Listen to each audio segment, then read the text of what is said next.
Hey guys, Scott here. Today we're going to talk about Prove Thyself, which I think is a massively overrated perk. Prove Thyself is the perk that makes it so when you're working on gens with other people, you do the generator faster. But if you really look at the math of the perk, it doesn't really do that much. If you work on an entire generator with somebody else, it saves you like, what, 6 seconds or something like that? That's if you're with another person and you do the entire generator from start to finish. It saves you like 6 seconds. It's really inconsequential, the actual amount of value that it gives you, and yet it is one of the most complained about rush perks in the entire game. It doesn't make any sense that many people complain about it when, frankly, it does so little. And in fact, it does worse than little because Prove Thyself makes survivors do the worst possible thing they can do, which is group up on generators. You never ever want to group up on gens until there's like one gen left, at which point then you might want to, crank out the last one while the killer's chasing somebody, prevent a 3 gen and things like that.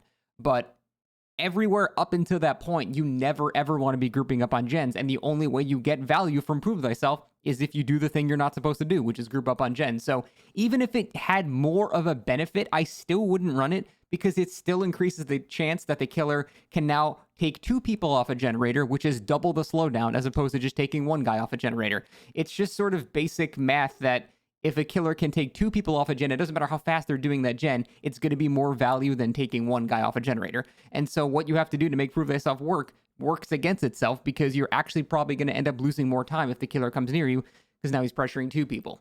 And like I said, the math itself is not even that great. Even with max value, you get like 6 seconds saved. It's really not that much, like at all. It's not a very big deal.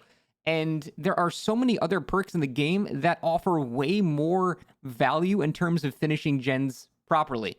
Hell, just bring in a toolbox with Streetwise and Built to Last. You're going to get way more value, way faster generators than bringing Prove Thyself. And I know you can say, well, why don't I bring Prove Thyself on top of that? But my point is that Prove Thyself is so inconsequential and forces you to group up that it actually doesn't have the benefit that people think that it does. Now, a real scary perk is something like Stakeout, because Stakeout can be used by yourself. And even if you only get 6 skill checks the entire generator, you're still going to save more time than you would have with Prove Thyself. And that's the whole point. Prove Thyself, I think, is massively overrated. I'm not sure why it's complained about so much. I don't really care if people run it because it means they're going to be grouping up, which as a killer, like I said, is the best possible thing that can happen for me. Other than that, there are way better perks. I just wanted to rant about that for a second. It's not a very long, in-depth video or anything like that. I just commonly see people cite Prove Thyself as like a sweaty Survive with Friends Gen Rush squad, when in reality, it makes you do the worst thing that you can do. So that's pretty much it in a discussion. Thanks for watching. See you next time.